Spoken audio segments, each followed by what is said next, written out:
Yo confiaba ciegamente en ella. Pero esa tarde, mientras cocinaba, escuché su celular sonar en la mesa. Lo atendió rápido, y sin darse cuenta, la escuché decir, «Ya voy, amor». Lo peor fue que escuché pronunciar mi apellido. Ahí entendí las miradas raras entre ella y mi hermano. Llevaba 15 años de matrimonio, y siempre hasta ese maldito día, confié en ella ciegamente. No era una fe ingenua, o al menos eso creía yo. Estaba construida sobre 1000 mañanas compartidas, sobre el roce de sus pies contra los míos en la cama, sobre la forma en que me pasaba el café sin azúcar, justo cuando yo lo estaba pensando. 15 años, tiempo suficiente para creer que conoces cada sombra del alma de la otra persona. Pero me equivoqué, y lo que vino después no empezó con un correo electrónico sospechoso o un mensaje de texto interceptado. Empezó con una palabra común, la que usábamos todos los días, pero que en ese contexto, saliendo de sus labios en un tono que no me pertenecía, se convirtió en el estallido que hizo añicos mi mundo. Era un martes, lo recuerdo con una claridad dolorosa, como si alguien hubiera grabado a fuego cada detalle insignificante en mi memoria. Las tardes de martes eran siempre iguales, un ritmo cómodo y predecible. Yo llegaba primero del trabajo, sobre las 6. La casa olía a limpio, a lejía suave, porque los martes era el día de la señora Rosa. Dejé mi maletín negro, ya desgastado en las esquinas, sobre la silla de la entrada, la misma de mimbre que eligió Elena cuando nos mudamos aquí, diciendo que le daba un aire campestre. Colgué la chaqueta en el perchero, todo en su sitio. Elena llegaba media hora después, con el cansancio de la oficina marcado en sus hombros, pero siempre con una sonrisa que me parecía genuina. «Hola, amor», decía yo. «Hola, cielo», respondía ella. Era nuestro guión. Ese martes, sin embargo, el guión tuvo una variación. En lugar de ir directo a ducharse, como solía hacer, dejó su bolso y su teléfono, un iPhone con una funda rosa ligeramente agrietada, sobre la mesa del comedor y se acercó a la cocina donde yo ya empezaba a picar una cebolla para la cena. «Tengo una reunión urgente, de última hora. Una videollamada con la filial de Santiago», dijo, pasándome un brazo por la cintura y dejando un beso fugaz en mi mejilla. Su perfume, un Chanel Enedrao 5 que le regalé para nuestro aniversario número 12, se mezcló con el olor de la cebolla, una combinación extraña. «Ahora, pero si son casi las 7, protesté, con el cuchillo en alto. «No puede esperar a mañana. Es por el huso horario». «Lo siento, Sergio. Será rápido. 1 hora como mucho. ¿Puedes terminar tú la cena?», asintió con esa mirada suya, la que usaba para pedir favores, un poco suplicante, un poco cómplice. «Claro», dije. «No hay problema». Sonrió, agradecida, y salió de la cocina. La oí arrastrar una silla en el comedor, justo al otro lado del pasillo, donde la conexión wifi era mejor. Yo seguí con mis tareas domésticas. El repiqueteo del cuchillo contra la tabla de madera, el agua corriendo para lavar el arroz. Sonidos normales, domésticos, seguros. Fue entonces cuando sonó su teléfono. No su tono de llamada habitual, sino un vibrar sordo contra la superficie de la mesa de roble. Sonó una vez, 2. Me sequé las manos en el delantal, pensando en llevárselo. Pero antes de que pudiera dar 2 pasos, oí sus pasos rápidos. Ella había colgado la videollamada por un momento. Supuse para atender. «Diga», dijo su voz. «Un poco queda», alejándose del comedor hacia el salón, buscando privacidad. Me quedé quieto, escuchando sin querer escuchar. No era algo que hiciera normalmente.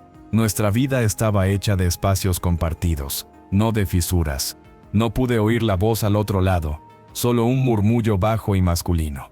Pero las palabras de Elena llegaron nítidas, cortando el aire tranquilo de la tarde como un cuchillo. «Sí, ya voy, amor. Espérame. Amor». La palabra se quedó flotando en la cocina. No me dirigía a mí. Yo estaba aquí, entre el vapor del arroz y la cebolla picada. «Amor». La usábamos a diario. Era el cemento de nuestro cariño. Pero esta era distinta. No era el amor rutinario del «pásame la sal». Amor. Este tenía una urgencia, una intimidad robada, un tono bajo, casi susurrado, que no encajaba en una reunión de trabajo. Mi cuerpo reaccionó antes que mi mente. Sentí un vacío en el estómago, una frialdad súbita que se extendió desde el pecho hasta las yemas de los dedos. Me apoyé en la encimera, las manos sodan y sudorosas. «Estás exagerando, Sergio», me dije. «Debe ser una amiga, una compañera de trabajo con confianza». Pero el tono no era de amistad femenina. Era el tono que ella usaba conmigo hace años, cuando nuestro romance era nuevo. Intenté seguir cocinando, forzando mis manos a moverse. Abrí la nevera. Busqué el pimiento rojo, pero mis oídos estaban alerta, captando cada sonido del salón. La llamada duró menos de un minuto. Oí cómo colgaba, unos segundos de silencio, y luego sus pasos de vuelta al comedor. El ruido de la silla al ser arrastrada de nuevo. La videollamada se reanudó. Yo me quedé paralizado en medio de la cocina, con un pimiento en la mano. El mundo, que minutos antes era sólido y comprensible, de repente se había vuelto poroso, lleno de grietas por las que se colaba la duda. ¿A quién le decía amor con esa voz? ¿Quién era ese amor que no era yo? La cena fue tensa. Una tensión que solo yo percibía, como una niebla invisible que me envolvía. Elena parecía normal, un poco absorta, hablando de los problemas del proyecto en Chile. «Son un desastre», decía, moviendo el arroz en el plato con el tenedor. «No envían los datos a tiempo. Una pretende lo cierza. No lo verde compre puria comprender». Yo asentía, incapaz de articular frases complejas. La miraba. Buscaba en su rostro, en sus gestos, alguna señal. ¿Estaba más arreglada hoy? Llevaba puesta una blusa azul que le favorecía mucho. ¿La había elegido para la videollamada o para esa otra llamada? Sus ojos, de un marrón cálido que siempre me había parecido un refugio, ahora me parecían evasivos. ¿O lo estaba imaginando? «¿Todo bien, Sergio?» «Te estás callado», dijo en un momento, mirándome fijamente. Sí, cansado. El día fue largo. Me llevé un vaso de agua a la boca para evitar decir algo estúpido. Era la primera mentira de esa noche, la primera de muchas que vendrían.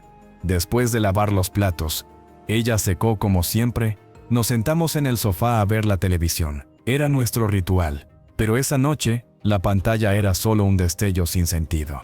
Mi mente no paraba de dar vueltas. «Ya voy, amor». La frase se repetía en un bucle infernal. ¿A dónde iba? ¿A qué hora? ¿Y por qué había usado mi apellido?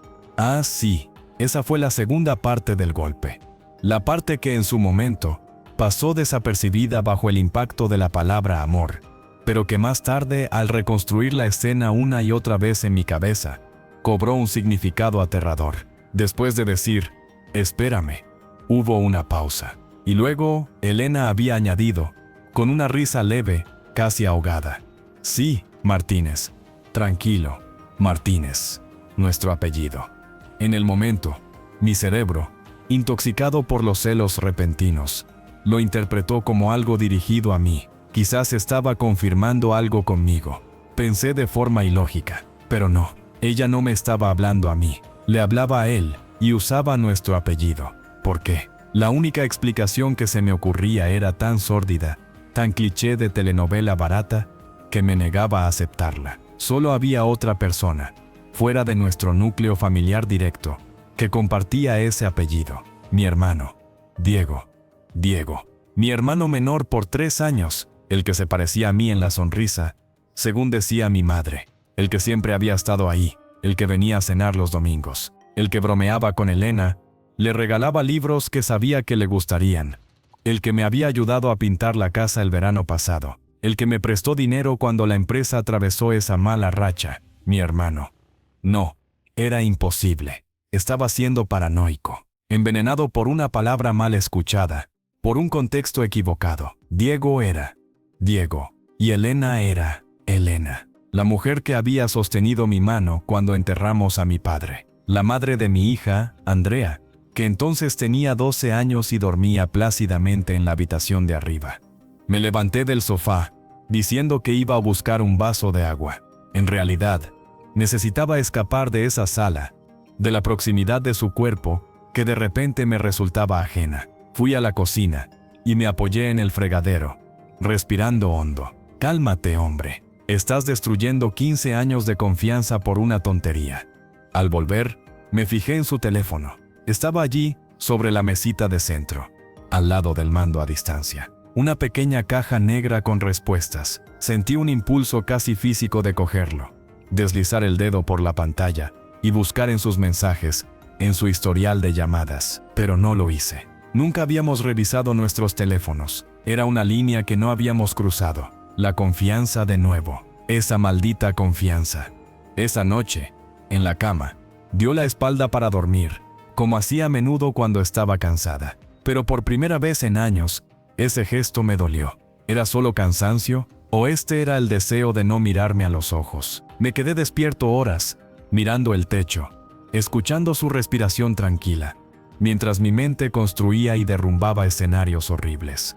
Al día siguiente, el mundo había cambiado de color. Todo parecía susceptible de una doble lectura. Cuando sonó su teléfono durante el desayuno, y ella lo miró con rapidez antes de silenciarlo, mi corazón dio un vuelco. ¿Quién era?, pregunté, tratando de sonar casual.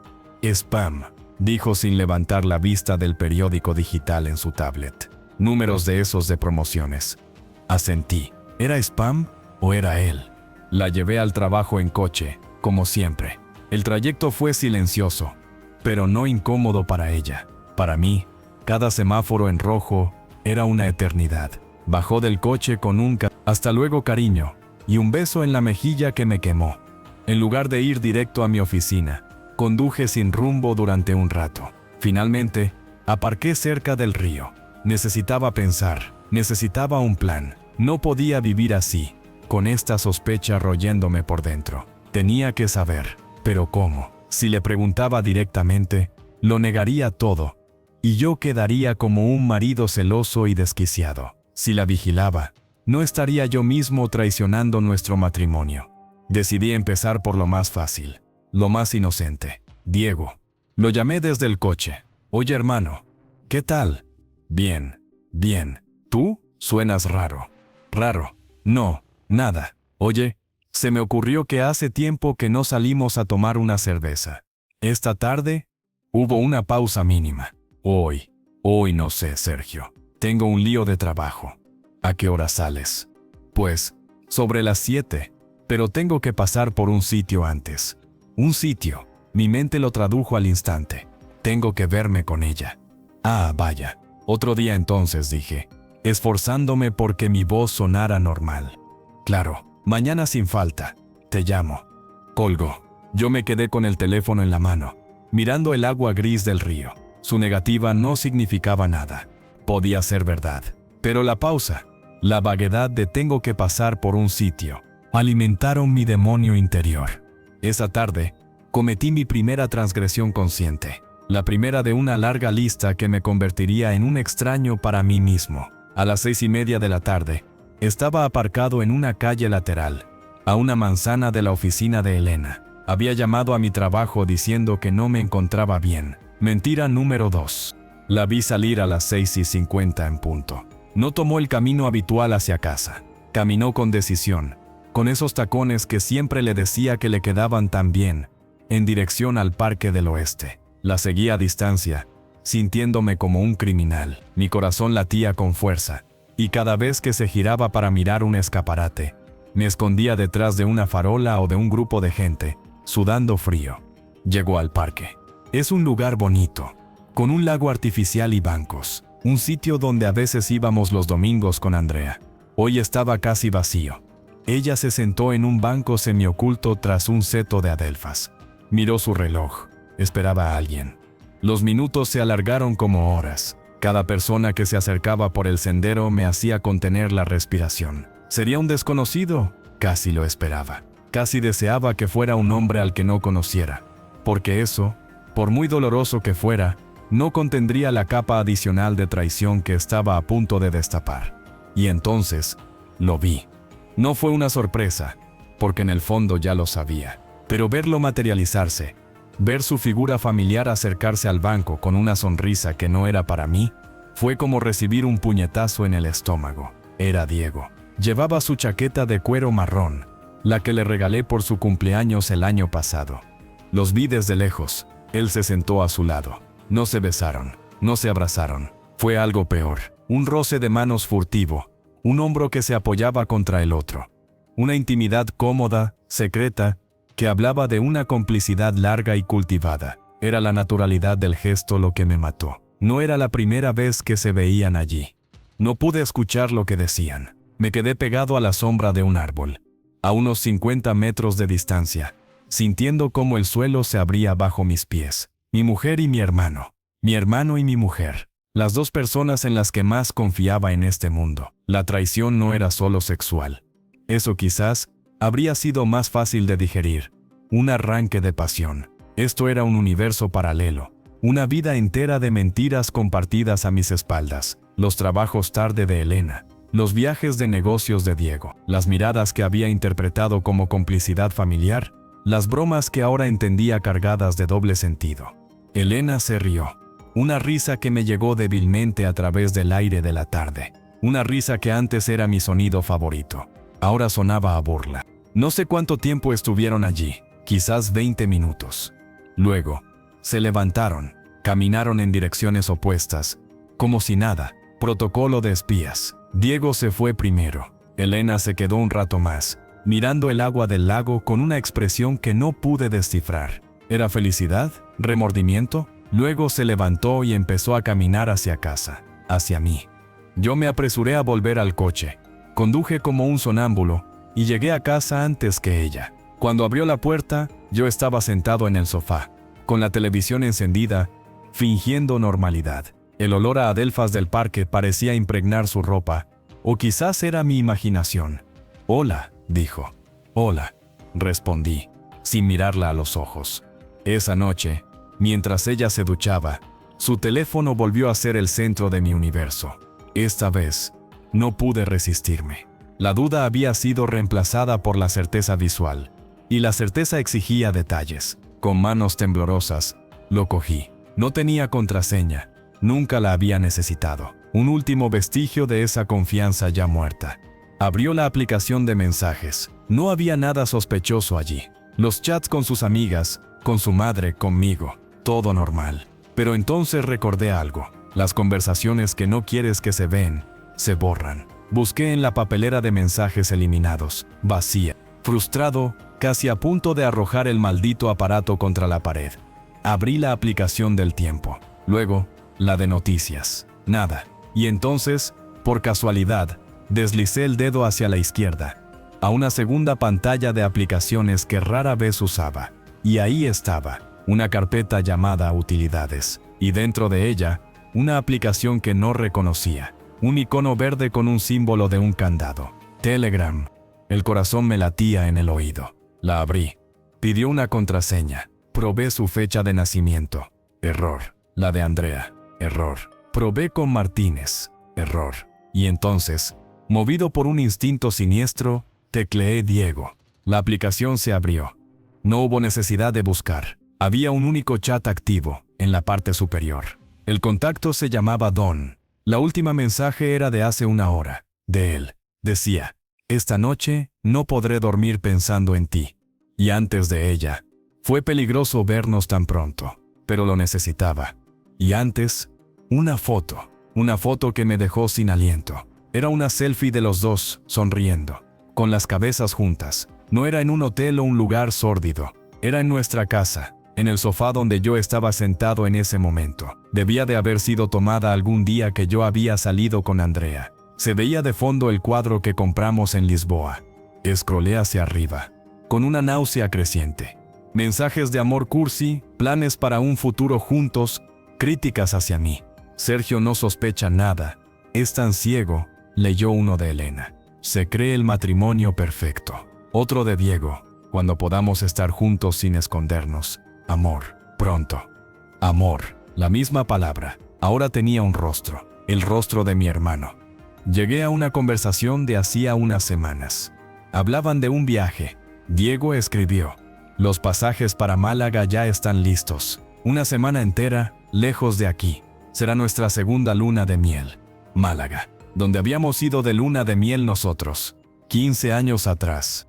Dejé el teléfono sobre la mesa. Ya no podía leer más. Me levanté y fui al baño. Me miré en el espejo. No reconocía al hombre que me devolvía la mirada. Tenía los ojos inyectados en sangre, el rostro pálido. 15 años, una hija, una vida entera. ¿Por qué? ¿Cuándo había empezado todo? Recordé entonces las miradas raras entre ellos, que había mencionado en mi confesión inicial. No era una frase hecha, eran momentos concretos, pequeños cortes que en su momento no sangraron, pero que ahora se abrían en una herida única y purulenta. La forma en que ella le arreglaba la corbata a Diego en la cena de Nochebuena, un gesto que me pareció cariñoso, de cuñada. La vez que los encontré riendo a carcajadas en la cocina y se callaron de repente cuando entré. El regalo demasiado caro que Diego le hizo por su cumpleaños. Un perfume que no era el que yo le regalaba. Y la justificación vaga de le fue bien en un proyecto. Las piezas del rompecabezas encajaban con una precisión cruel. Y la imagen final era monstruosa. Oí los pasos de Elena bajando las escaleras. «Sergio, ¿vienes a cenar?» Me sequé la cara con una toalla. Tomé aire. Ahora empezaba la parte más difícil. La actuación de mi vida. Tenía que ser frío, calculador. No podía confrontarlos aún. No sin un plan. El dolor ya no era solo emocional. Era una fría y metálica furia que se extendía por mis venas. Quería que pagaran. No de cualquier manera. Quería que su mundo se hiciera añicos con la misma meticulosa lentitud con la que ellos habían destruido el mío. «Ya voy», respondí. Y salí del baño para enfrentarme a mi esposa, con la sonrisa más falsa que haya dibujado jamás en mis labios. La cena de esa noche fue el primer acto de una obra de teatro macabra. Cada bocado de comida me sabía a ceniza. Cada palabra de Elena, una mentira. Mientras ella hablaba de su día ficticio, de sus reuniones inventadas, yo la observaba. Estudiaba la curva de su cuello, la forma de sus manos, la luz en sus ojos cuando sonreía. ¿Estaba pensando en él? Era como si estuviera viendo a una actriz brillante que había interpretado el papel de mi mujer durante 15 años y que por fin empezaba a mostrar su verdadero rostro. «Oye, ¿y Diego? Hace tiempo que no viene por aquí», solté en un momento, clavando el tenedor en un trozo de pollo. Ella apenas inmutó. «Un maestro del disimulo. Sí, debe de estar ocupado. ¿Por qué no lo llamas?» «Ya lo hice esta mañana. Dijo que tenía que pasar por un sitio después del trabajo». Sus ojos se encontraron con los míos por una fracción de segundo. Fue un destello rápido, casi imperceptible, pero lo vi. Un microgesto de alarma. Luego, desvió la mirada hacia su plato. «Ah, sí, seguro que cosas de trabajo». «Claro, cosas de trabajo», repetí, saboreando la ironía amarga de la frase. Esa fue la primera trampa. Una pequeña prueba, y había funcionado. Ella sabía que yo sabía algo, o al menos sospechaba. El juego del gato y el ratón había comenzado. Los días siguientes fueron un ejercicio de tensión contenida. Yo me convertí en un detective obsesivo, un espía en mi propia casa. Revisaba su ropa en busca de olores ajenos. Escudriñaba los extractos bancarios. Encontré un cargo de un restaurante caro en un día que ella dijo haber cenado con una amiga enferma. Y seguí a Diego un par de veces, confirmando que sus reuniones de trabajo solían terminar cerca del parque o en un apartamento en un barrio que no conocía. Aprendí a manejar una aplicación para rastrear su teléfono sin que ella lo supiera. Cada movimiento suyo fuera de los patrones habituales era una puñalada, pero ya no me dolía de la misma manera. El dolor se había transformado en rabia, y la rabia en una determinación fría y oscura. No confronté a Diego, lo traté con normalidad cuando lo veía, que era menos frecuente ahora. Él, por su parte, parecía más nervioso de lo habitual, más evasivo. Una vez, en una llamada familiar, hizo un comentario sobre lo estresado que estaba yo. «Te noto raro, Sergio», dijo. «¿Seguro que todo va bien?» «Perfectamente», le respondí, con una sonrisa que no llegaba a los ojos. Nunca mejor.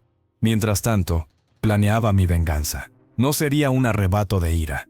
Eso sería demasiado fácil para ellos. Quería algo que los marcara para siempre, que destruyera la fachada perfecta de su romance secreto. Quería exponerlos de la manera más humillante posible. Y se me ocurrió la idea perfecta. Iba a utilizar su propio plan en su contra. Habían reservado esos pasajes a Málaga para dentro de un mes. Una semana entera. Su segunda luna de miel. Yo haría que ese viaje se convirtiera en su pesadilla. Una tarde, Mientras Elena estaba en la ducha, accedí de nuevo a su Telegram.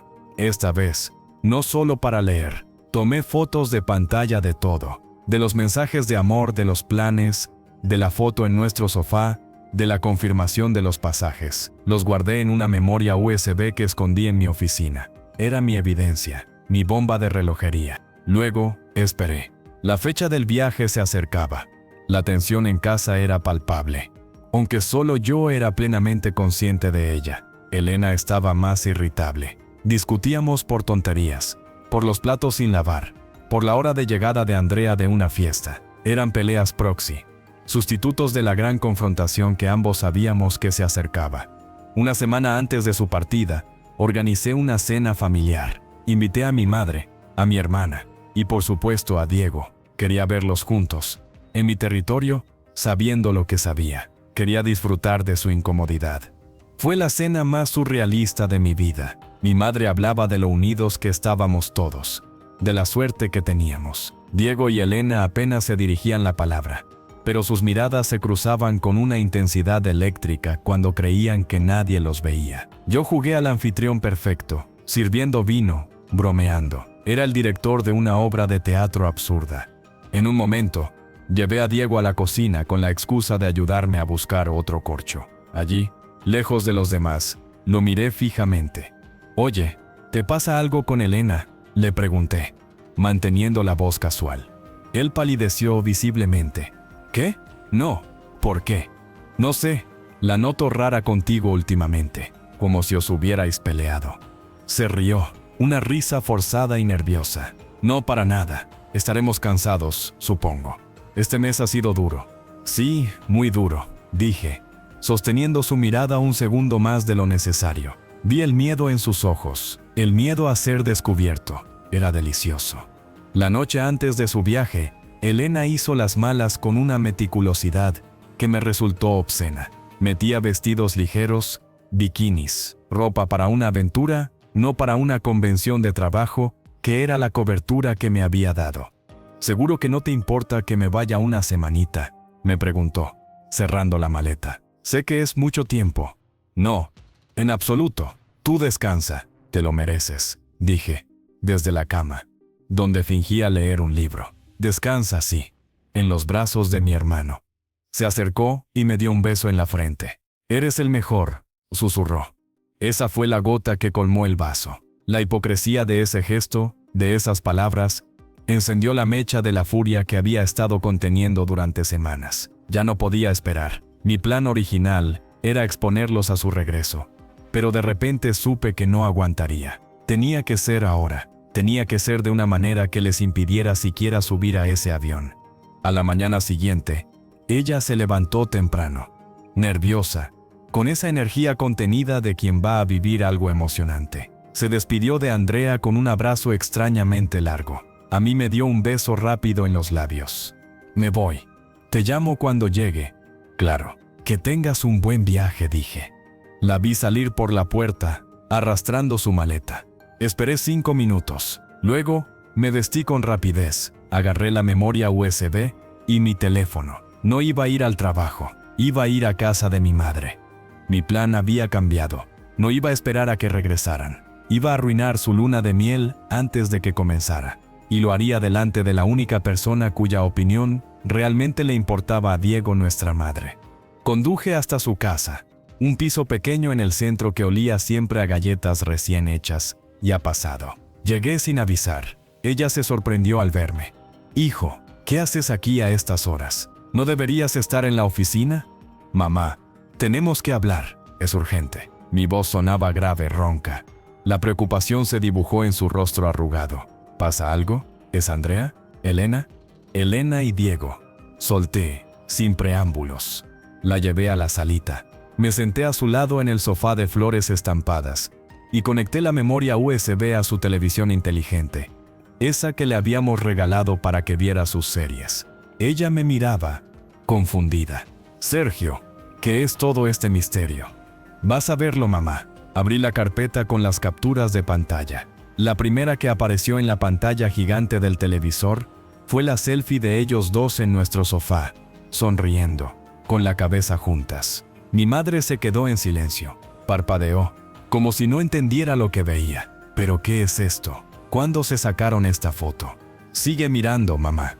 Pasé a los mensajes. Empecé a leerlos en voz alta, con una calma que me aterraba a mí mismo. Los mensajes de amor, los planes, la mención a los pasajes a Málaga. La frase, Sergio no sospecha nada. Es tan ciego. No pude seguir. Mi voz se quebró. La rabia dio paso al dolor. Un dolor puro y desgarrador, que llevaba semanas comprimido en mi pecho. Empecé a temblar. Mi madre no dijo nada durante un largo rato.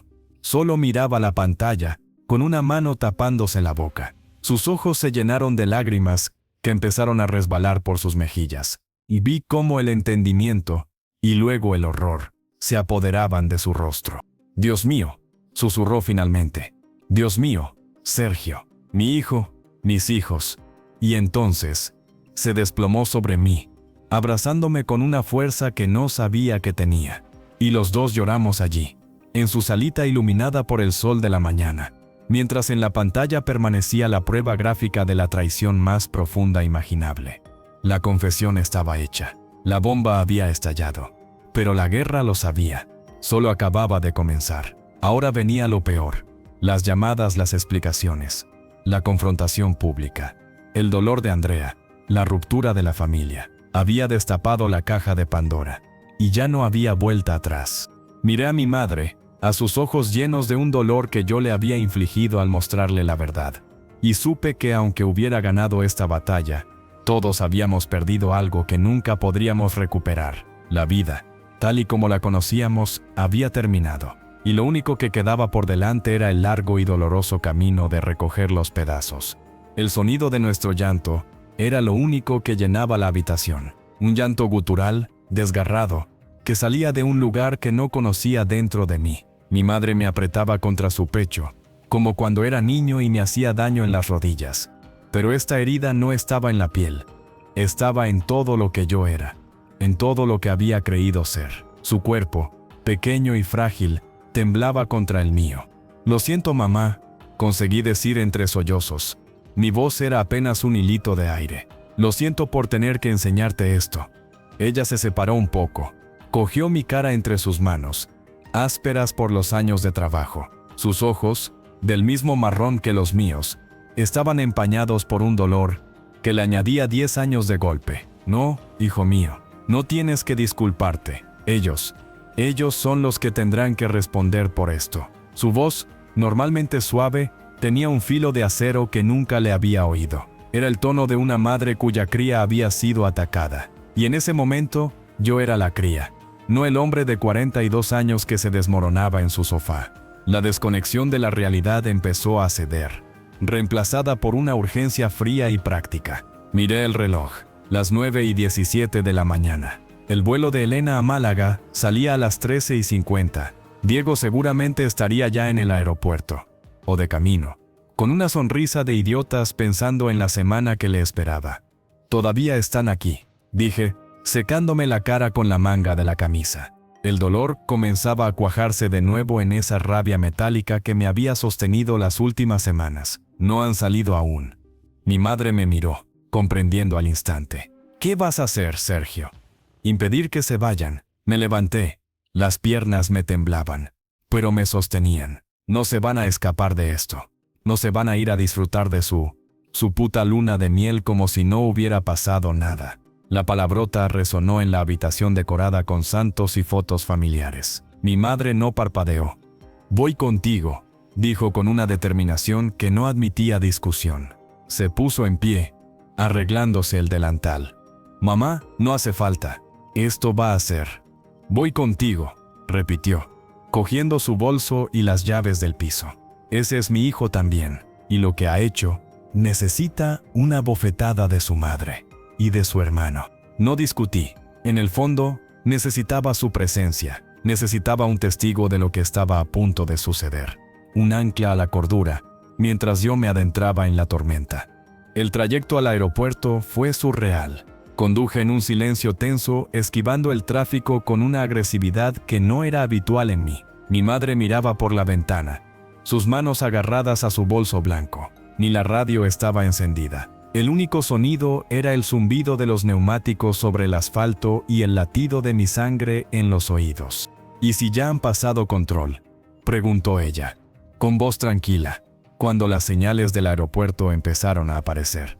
Tienen vuelo nacional. No pasan por control de pasaportes, pero sí por seguridad. Intentaré pillarles antes de que entren a la zona de embarque. Había revisado los procedimientos mentalmente 1000 veces. Si no los encuentro, llamaré a su móvil. Los haré volver, gritando si es necesario. Aparqué en la zona de salidas, en una plaza de estacionamiento de corta duración. Salté del coche y mi madre me siguió con una agilidad que desmentía su edad. Caminamos rápido hacia la terminal, nuestras siluetas reflejadas en las puertas de cristal automáticas. El aeropuerto era un hervidero de gente, un mundo entero yendo y viniendo, ajeno al drama personal que estaba a punto de desarrollarse en medio de su bullicio. Empecé a escudriñar las caras, mi corazón golpeándome el pecho como un animal enjaulado. Revisé la pantalla de salidas. Vuelo IB 8344 a Málaga. Salida, Terminal 1, Porta B24 UNTATG. Embarque, 13:20 BOR. Faltaba más de una hora. Por allí, dije, señalando hacia la zona de facturación de Iberia. Es lo lógico. Y entonces, los vi. Fue como una punzada de electricidad. Estaban junto al mostrador de autofacturación, de espaldas a mí.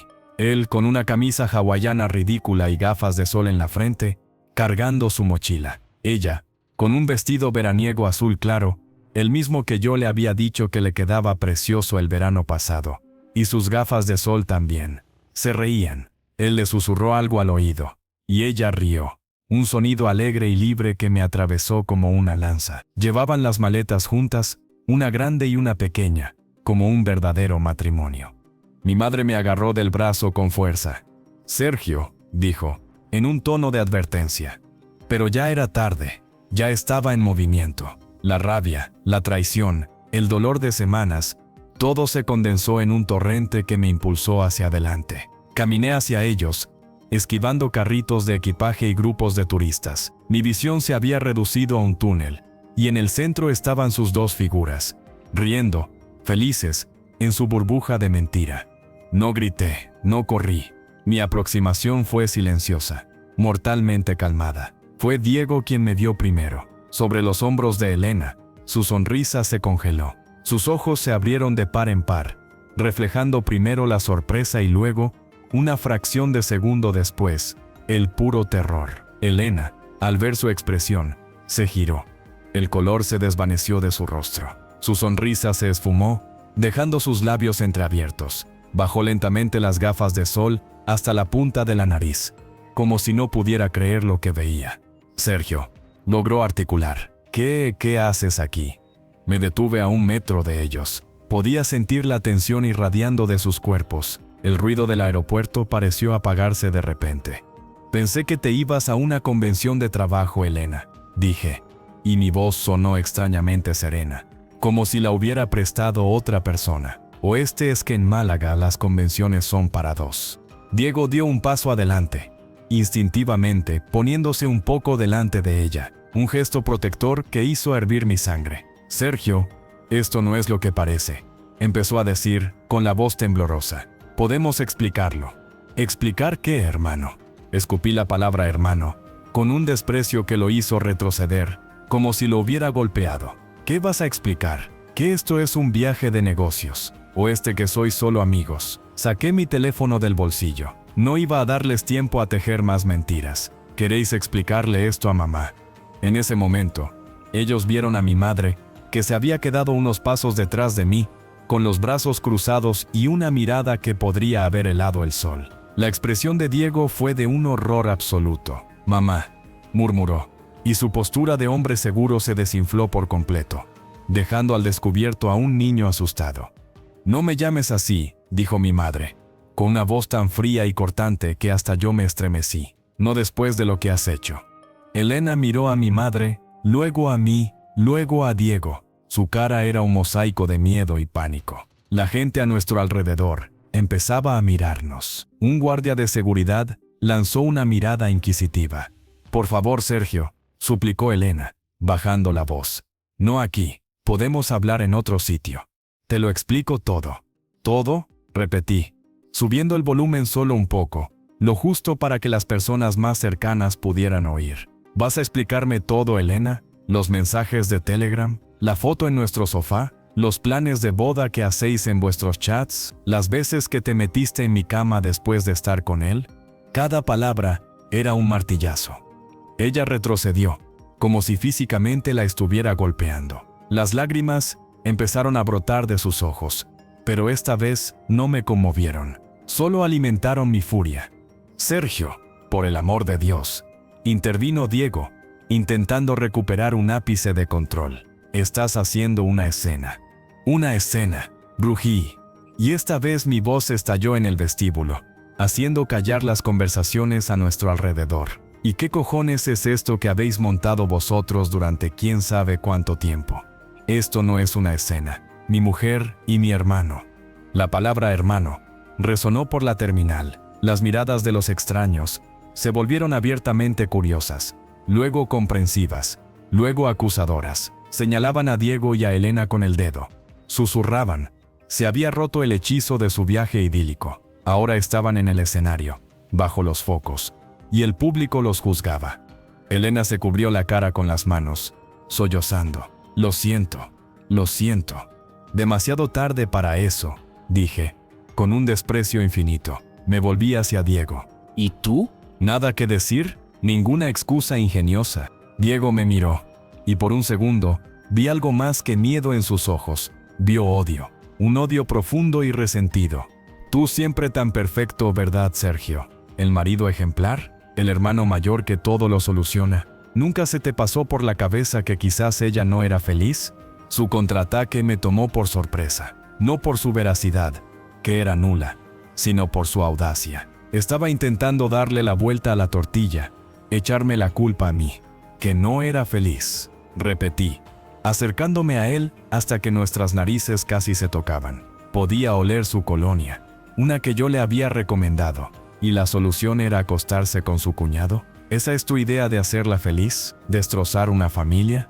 Basta, gritó mi madre, interponiéndose entre nosotros. Su pequeño cuerpo era una barrera frágil, pero llena de autoridad. Miró a Diego con una decepción que debió de dolerle más que cualquier puñetazo. Recoge tus cosas, te vienes a casa conmigo. Ahora. Luego, se giró hacia Elena. ¿Y tú? Tú ya no tienes casa a la que volver. La frase cayó como una losa. Elena dejó escapar un grito ahogado. Diego parecía a punto de vomitar. El vuelo, balbuceó Elena, mirando hacia la puerta de embarque como si fuera su única salvación. Olvídate del vuelo, dije, y por primera vez, un atisbo de algo parecido a la pena se coló en mi voz. Se acabó, Elena.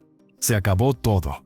En ese momento, llegó el guardia de seguridad. Señores, ¿hay algún problema? Diego y Elena se quedaron mudos, paralizados por la vergüenza. Fui yo quien respondió, con una calma que me sorprendió a mí mismo. No, ningún problema, solo un pequeño malentendido familiar. Mi hermano y mi esposa, recalqué la palabra, iban a perder su vuelo. Les estábamos deseando buen viaje.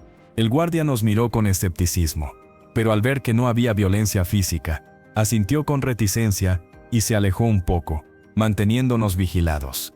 El encanto se había roto, la burbuja estallada. Diego agachó la cabeza, derrotado. Recogió su mochila del suelo. Elena seguía llorando en silencio, sus hombros sacudidos por los sollozos. Ya no eran amantes escapando a una aventura romántica. Eran dos aduladores pillados infraganti, expuestos ante su familia y ante el mundo. «Vamos», ordenó mi madre, cogiendo a Diego del brazo con una firmeza férrea. Él no opuso resistencia. Caminó con ella, cabizbajo, como un perro apaleado. Yo me quedé mirando a Elena, la mujer con la que había compartido mi vida. Ahora era una extraña bañada en lágrimas en medio de un aeropuerto. El vestido azul ya no me parecía bonito. Me recordaba al mar de Málaga, el mar de nuestra luna de miel, ahora profanado para siempre. ¿Y yo?, preguntó, con voz quebrada. Tú haz lo que quieras, dije, y la indiferencia en mi voz era real. En ese momento, ya no sentía nada por ella, solo un vacío enorme. Pero no vuelvas a casa. Mandaré tus cosas a la casa de tus padres. Le di la espalda y caminé hacia donde mi madre se llevaba a mi hermano. No miré atrás. Sabía que detrás de mí quedaba mi vida pasada hecha añicos en el suelo brillante del aeropuerto. Y frente a mí, solo quedaba el largo y oscuro camino de aprender a vivir con los pedazos. El trayecto de vuelta a casa desde el aeropuerto fue el más largo y silencioso de mi vida. Mi madre iba a mi lado en el coche, mirando por la ventana con una expresión impenetrable. Diego no estaba con nosotros. Ella se había negado rotundamente.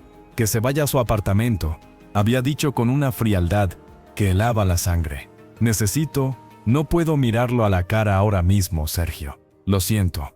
Él no había puesto objeción. Con la cabeza gacha, había cogido su mochila y se había metido en un taxi sin decir una palabra, sin siquiera mirar atrás hacia Elena, que se había quedado plantada y deshecha junto a la taquilla de facturación. La imagen de su espalda alejándose, la hawaiana ridícula pareciendo una burla sangrienta, se me quedó grabada a fuego. Ahora, en la relativa calma del coche, la adrenalina empezaba a ceder. El zumbido en mis oídos fue reemplazado por un silencio pesado opresivo. Las manos me temblaban sobre el volante. Notaba un vacío enorme en el estómago, una sensación de vértigo existencial. Ya no había rabia, solo un agotamiento profundo, como si alguien me hubiera drenado toda la sangre y la hubiera reemplazado con plomo. ¿Qué le vamos a decir a Andrea?, pregunté en voz baja, rompiendo el silencio. Era la pregunta que más miedo me daba. Mi hija, mi niña, su mundo estaba a punto de hacerse añicos y yo era el mensajero de la destrucción. Mi madre suspiró, un sonido cargado de una pena infinita. La verdad, hijo, una versión de la verdad que ella pueda entender. Pero no hoy. Hoy necesitas calmarte. Ella no puede verte así. Teníamos razón. Andrea volvía del colegio sobre las 5. Eso me daba unas horas para intentar recomponer algo de mi fachada, para limpiar la casa de cualquier rastro de la pelea que sin duda habría si Elena, desesperada, intentaba volver. Al llegar a casa, el silencio era ensordecedor. Cada objeto, cada mueble, parecía acusarme. El sofá donde se habían tomado la selfie, la mesa del comedor donde habíamos cenado como una familia feliz la noche anterior. Subí las escaleras con pies de plomo y me detuve frente a la habitación de mi hija. La puerta estaba decorada con un cartel que decía Mirvidado y pegatinas de caballos. Un mundo inocente que estaba a punto de ser violado. Entré en mi dormitorio. La maleta de Elena ya no estaba. Se la había llevado, supuse. O quizás la había dejado abandonada en el aeropuerto. La habitación parecía más grande sin sus cosas esparcidas. En la mesilla de noche, su crema de manos favorita seguía ahí. La abrí y el olor a almendras, el olor que asociaba con sus caricias, me golpeó con una fuerza física. Cerré la tapa bruscamente y apoyé la frente contra la pared fría. No lloré, ya no me quedaban lágrimas. Bajé a la cocina y, casi por inercia, empecé a hacer lo que siempre hacía cuando estaba nervioso: limpiar. Fregué los platos del desayuno que habían quedado en el fregadero. Pasé un trapo por la encimera. Cada movimiento mecánico me ayudaba a no pensar, a mantener a raya las imágenes de Diego y Elena riendo en el aeropuerto. A las 4, sonó el timbre. Mi corazón se encogió. Sería ella. Venía a suplicar, a explicar, a enfrentarse a mí. Miré por la mirilla. No era Elena, era mi hermana, Carla. Tenía los ojos hinchados y llevaba una bolsa de la compra. Abrí la puerta. Sin mediar palabra, ella se abalanzó sobre mí y me abrazó con fuerza. Mamá me llamó, dijo contra mi hombro, su voz ahogada. Sergio, lo siento mucho, no puedo creerlo. La solté y la invité a pasar. Parecía tan afectada como yo. Diego también era su hermano. Su traición era una herida para toda la familia. ¿Sabías algo?, le pregunté, sin poder evitarlo. La duda era una serpiente que ahora se enroscaba alrededor de todo. No, por Dios, Sergio, claro que no. Su negación fue vehemente, sincera. Siempre los vi, cercanos, pero pensé que era por lo unidos que somos todos. Esto es una pesadilla. Se sentó a la mesa de la cocina, derrotada. Mamá está destrozada. He pasado por su casa antes de venir. Está llorando. Dice que ha fallado como madre. Ella no ha fallado en nada, dije con amargura. Los que han fallado son ellos. Carla asintió, frotándose los ojos. ¿Y Andrea? Vuelve pronto. No sé qué decirle. Yo me puedo quedar, se ofreció de inmediato. Si quieres, puedo hablar con ella. A veces es más fácil con una tía. Aprecié el gesto, pero negué con la cabeza. No, tengo que hacerlo yo. Soy su padre. Pero, ¿te puedes quedar? No quiero estar solo cuando pase. Por cuando pase, ambos entendimos cuando Elena inevitablemente aparezca. Carla asintió. Me quedo el tiempo que necesites. A las 5 en punto, oímos el sonido de la llave en la puerta. Y fue Porsche tensó. Andrea entró con su mochila rosada al hombro, con la energía despreocupada de los 12 años. Hola, hoy en gimnasia nos han hecho. Se detuvo en seco, al ver a Carla y mi cara, que debía de ser un poema de tensión y agotamiento. Tía Carla, ¿qué haces aquí? Papá, ¿estás enfermo? No, cariño, no estoy enfermo, dije, levantándome y acercándome a ella. Intenté sonreír, pero fue un gesto torpe y forzado. Pasa, tenemos que hablar de algo importante. Andrea frunció el ceño, su radar infantil alerta. Pasa algo con abuela, o con el tío Diego.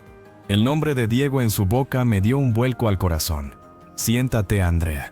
Ella obedeció, dejando la mochila en el suelo. Se sentó muy recta, mirándome con sus grandes ojos marrones, heredados de su madre. Esos ojos que ahora me recordaban a la traición. Carla se puso detrás de mí, una presencia silenciosa de apoyo. Andrea, comencé, buscando las palabras en un desierto emocional. ¿Recuerdas que a veces las personas que queremos mucho pueden hacer cosas que nos hacen daño? Ella asintió, seria, como cuando Sara, mi amiga, dijo que no quería ser mi amiga más sin explicación.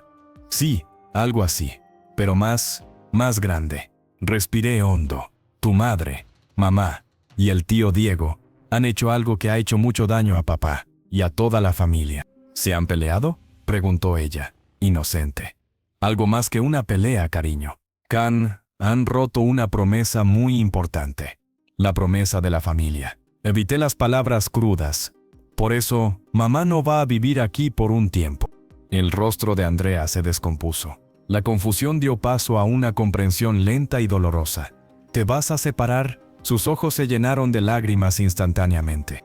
La pregunta directa me partió en dos. Sí, cariño. Lo siento mucho.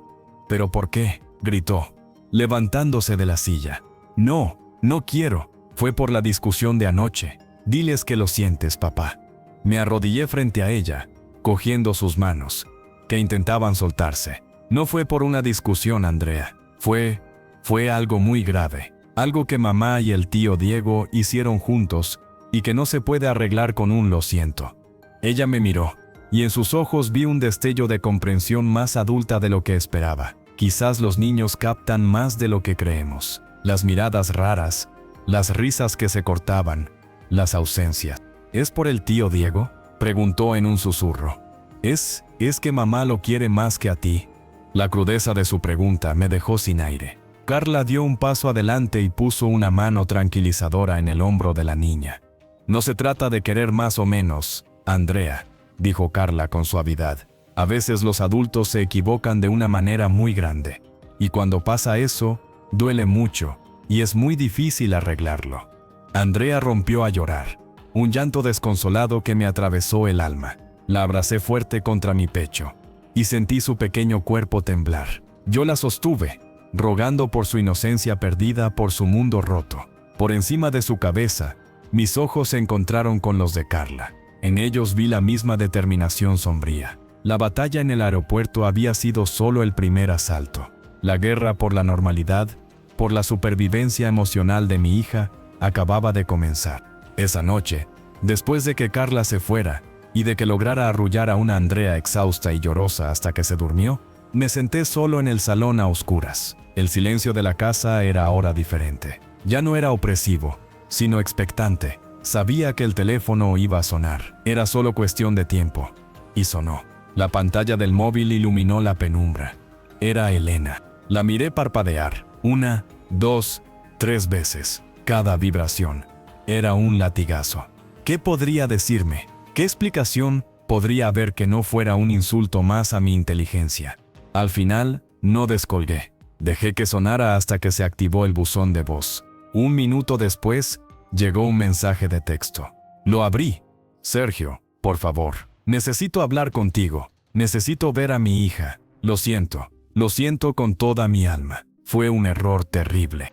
Un error. Le llamaba error a meses, quizás años, de mentiras y traición. Apagué el teléfono. No había palabras que pudieran reparar lo que había roto. No esa noche, y quizás nunca. Al día siguiente, la realidad se impuso con toda su crudeza. Había que llamar a un abogado. Había que explicar la situación en el trabajo.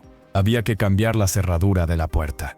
Había que seguir viviendo, respirando, comiendo, por Andrea. Mi vida se había dividido en un antes y un después de esa tarde en el aeropuerto.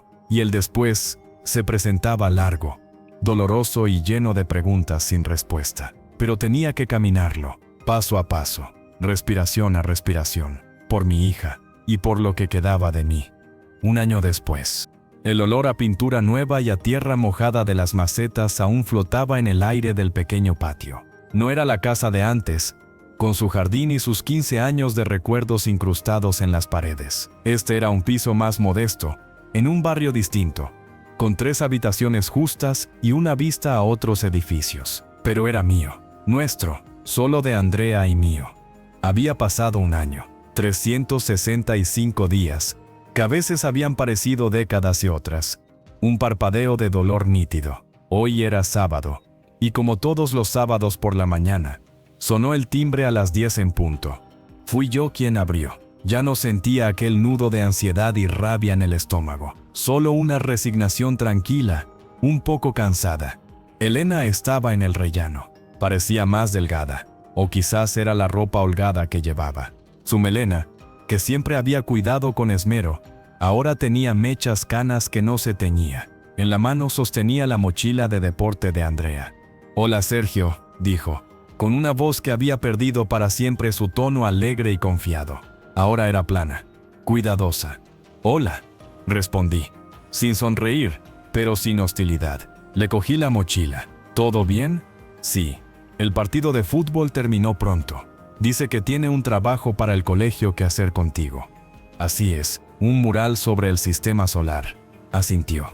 Hubo un silencio incómodo. Estos intercambios funcionales, corteses y vacíos, eran lo único que quedaba de nuestro matrimonio. La terapia de pareja había durado 3 sesiones. Fue como intentar pegar con cinta adhesiva un jarrón hecho añicos. Los pedazos no encajaban, las esquinas cortaban.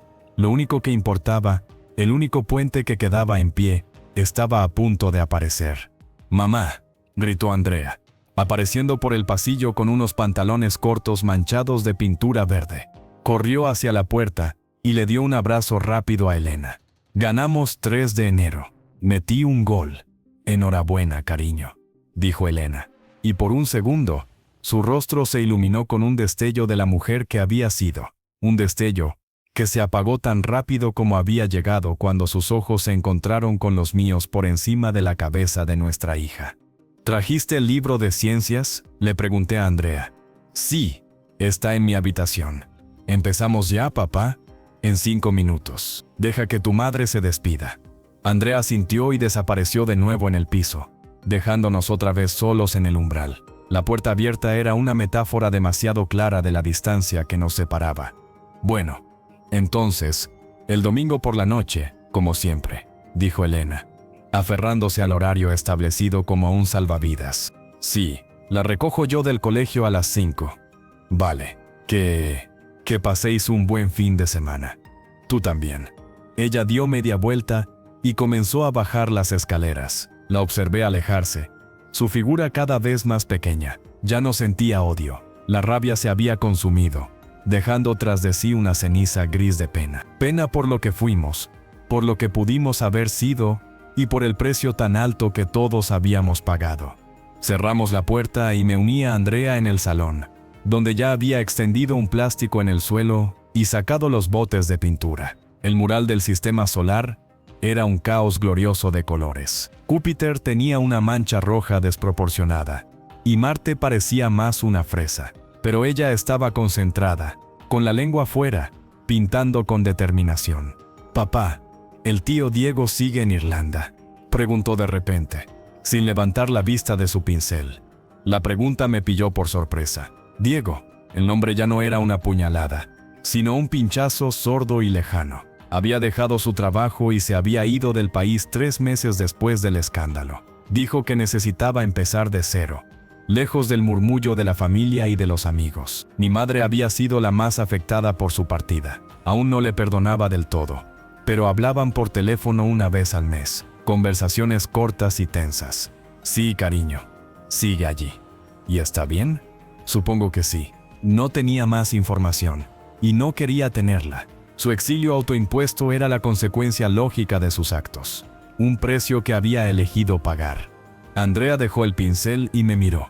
Sus ojos, tan parecidos a los de su madre, ahora tenían una profundidad nueva, una sombra de madurez ganada a la fuerza. «¿Y tú estás bien, papá?».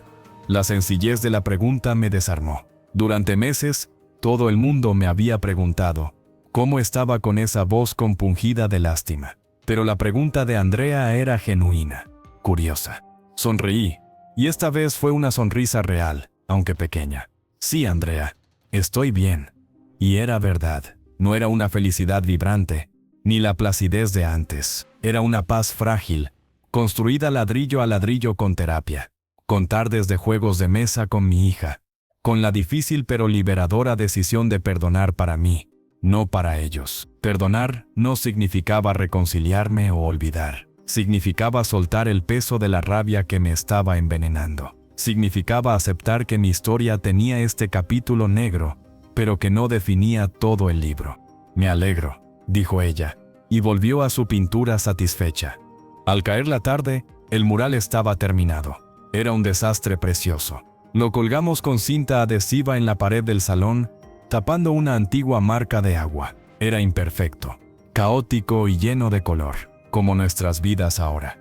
Mientras Andrea se duchaba, me quedé mirando ese sistema solar torcido. Pensé en Elena, probablemente sola en el piso que alquilaba cerca de sus padres. Pensé en Diego, en algún pub de Dublín, intentando ahogar sus fantasmas en una pinta de cerveza negra. Y pensé en mí, aquí, en este piso nuevo, con las manos manchadas de pintura y el corazón, por primera vez en mucho tiempo, no del todo roto. La traición no se había borrado. Las cicatrices seguían ahí, sensibles al tacto, pero ya no me sangraban. Había aprendido a vivir con ellas, a construir una nueva órbita alejada de la gravedad destructiva de su mentira. Mi mundo era más pequeño ahora, sí, pero era auténtico, y en su centro, brillando con la fuerza de 1000 soles, estaba mi hija. Andrea salió de la ducha con el pelo húmedo y peinada con su pijama de dinosaurios. «¿Pedimos pizza para cenar, papá?». «Claro que sí, cariño, con extra de queso». Mientras marcaba el número de la pizzería, supe que no había un final feliz al uso. No hay finales felices cuando se rompe algo así, pero había algo mejor, un continuar, un seguir adelante, con heridas curadas y los ojos bien abiertos. Ya no era el hombre ciego que confiaba ciegamente. Era otro, más cicatrizado, más cauteloso, pero de una manera extraña, más fuerte. Y esa noche, comiendo pizza en el suelo del salón frente a nuestro caótico sistema solar, riéndome de las ocurrencias de Andrea, supe que, a pesar de todo, íbamos a estar bien. El amor no había muerto aquel día en el aeropuerto, solo se había transformado, se había concentrado, se había hecho más fuerte y más verdadero. Y había encontrado un nuevo hogar, aquí, entre estas 4 paredes pintadas de nuevo.